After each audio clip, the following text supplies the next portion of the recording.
For more on redistricting politics and President Trump's federal takeover of D.C., I'm joined now by our Politics Monday duo. That is Amy Walter of the Cook Political Report with Amy Walter and Tamara Keith of NPR. Good to see you both. Good to be here. So we reported at the top of the show there, Tam, about the president saying he's placing D.C. police under federal control, deploying hundreds of National Guard troops, says it's about crime, even as the data shows that crime has been declining. Why is he doing this now? What's the intention here? There have been some very high-profile instances of crime in D.C. that have come close to the Trump administration and have gotten on the president's radar.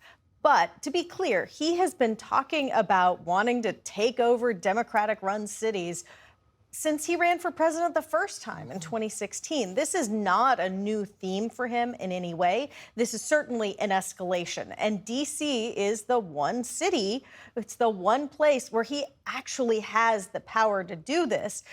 Obviously, he has to declare an emergency, and there are questions about how much of an emergency this moment is right now, given the decline in crime. But, there are a large number of murders that do take place in Washington, D.C. Relatively, other cities are higher, but it's still a high number, or a high share, a high crime rate.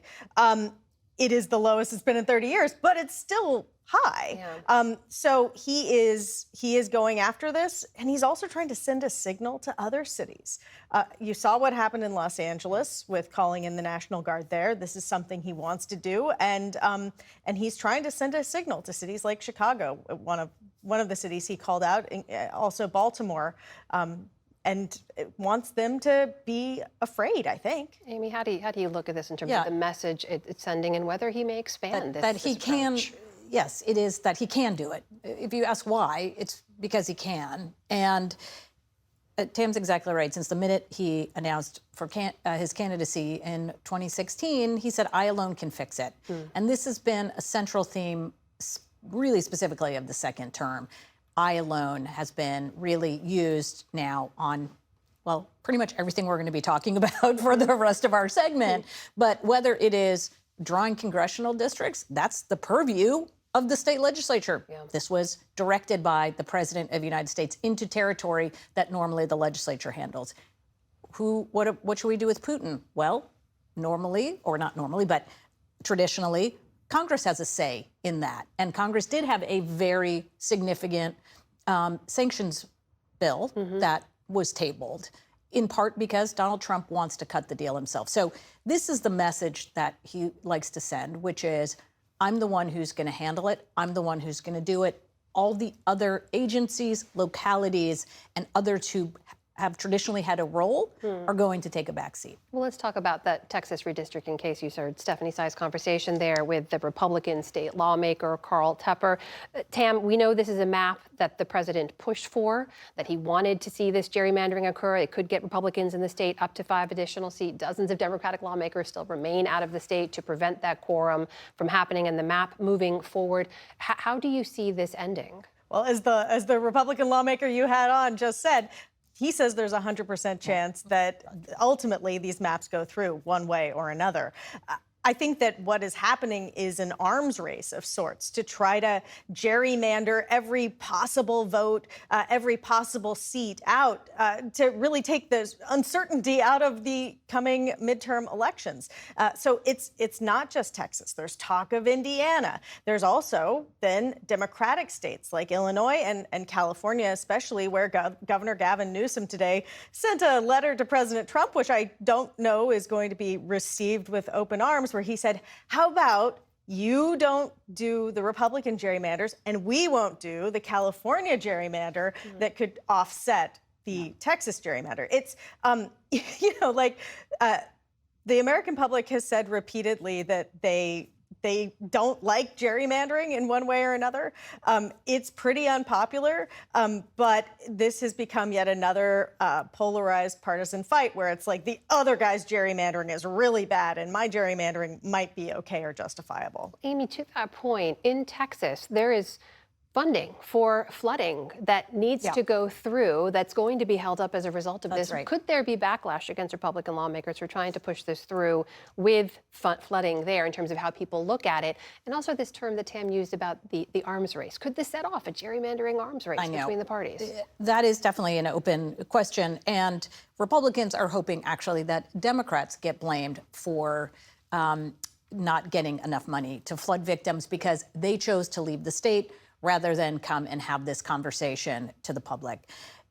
And this is where I love to talk about, which is you can draw all the districts that you want, and they certainly are trying to make them as partisan as possible, both in California and in Texas.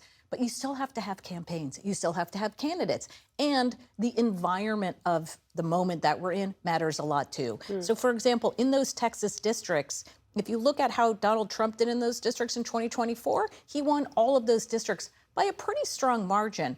But if you look at how he did in 2020, in some of those cases, Biden won those districts or Trump won by a smaller percentage. In other words, what Republicans are counting on is that 2026 is going to look a lot more like 24 than it did like 2020. There's no guarantee, even in this era where you can gerrymander within, a millimeter of the perfect district, there's still no 100% guarantee you're going to get all the seats you want. Meanwhile, we look ahead now, Tam. We know the president's gearing up for a face-to-face meeting with Russian President Vladimir Putin in Alaska on Friday.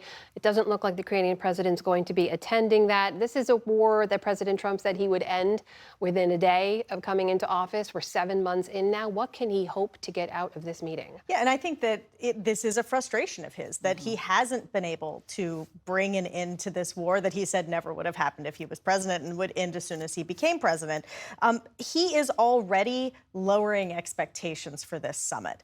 When it was first announced, he was talking about, we're going to get a peace deal, we're going to get a ceasefire agreement. Now he's saying, well, I'm just going to go in there, I'm going to feel things out.